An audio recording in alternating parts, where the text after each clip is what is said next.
Bismillahirrahmanirrahim. Assalamualaikum warahmatullahi wabarakatuh.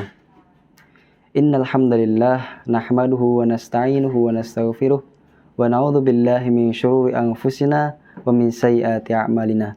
May yahdihillahu fala mudhillalah wa may yudhlilhu fala hadiyalah. Asyhadu an la ilaha illallah wahdahu la syarikalah wa asyhadu anna Muhammadan abduhu wa rasuluh la nabiyya wa la rasula ba'dah. Amma ba'du. Sahabat cerah yang dirahmati oleh Allah Subhanahu wa taala,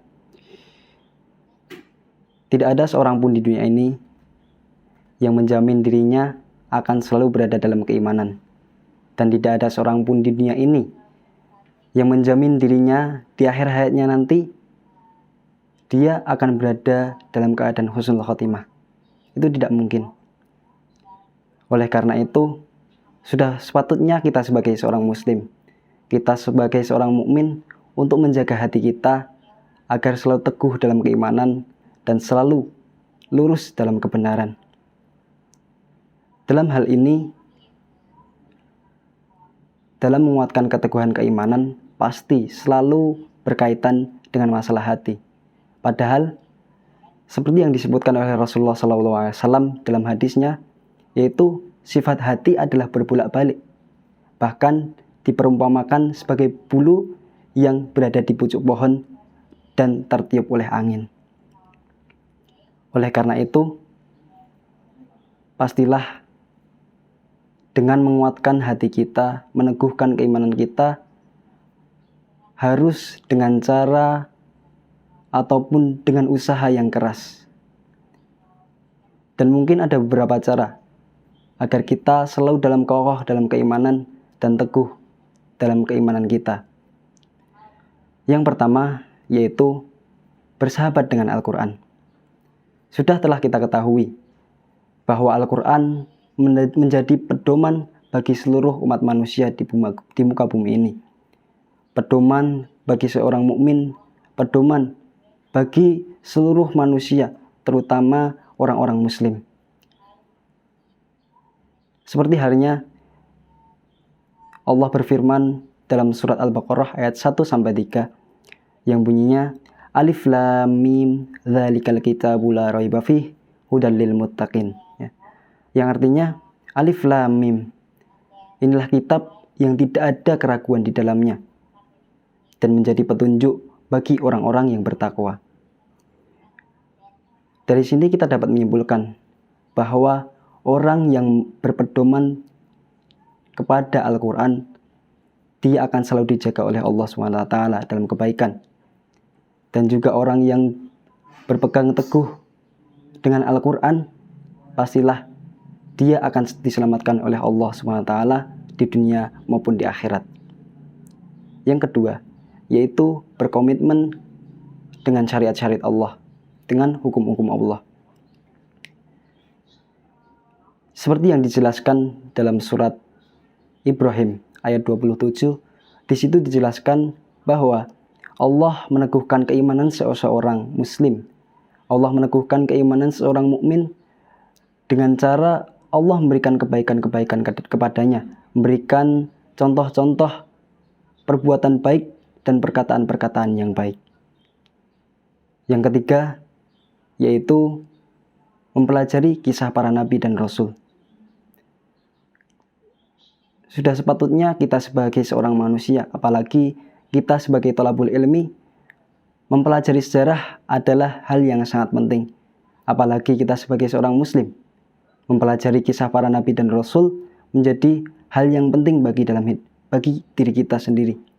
Ataupun setelah kita mengamalkan, ataupun setelah kita mempelajari itu, kita sebarkan kepada orang lain.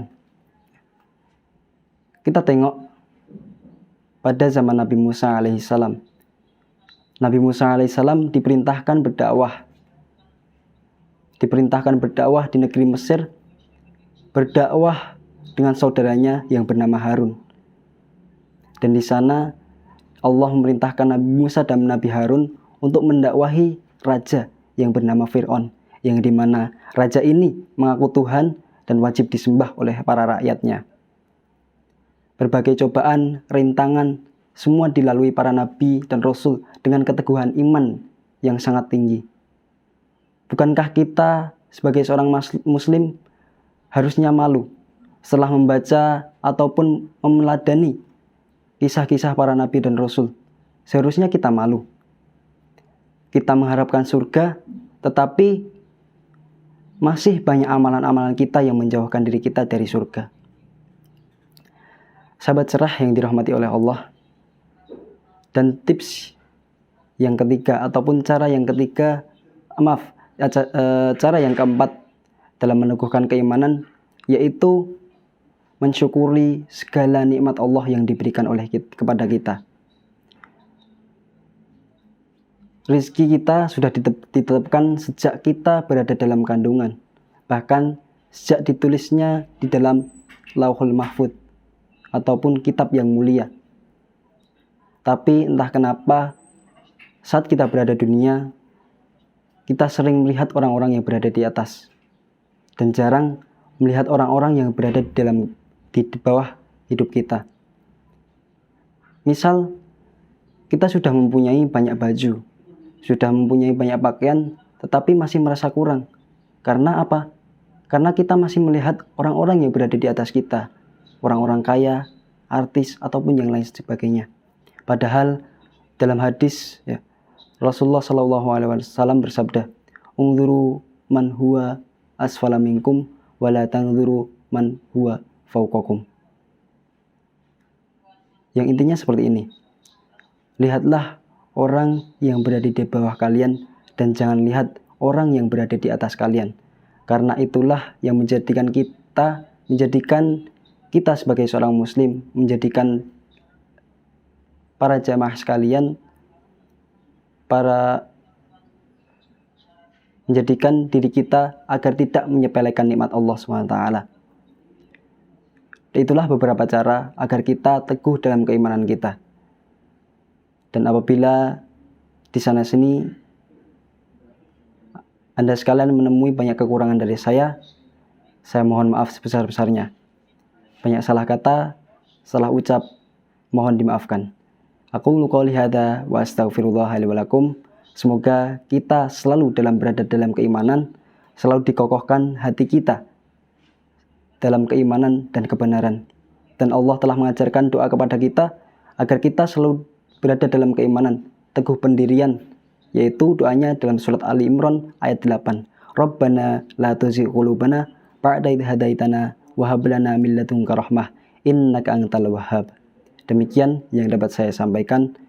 Syukron. Wassalamualaikum warahmatullahi wabarakatuh.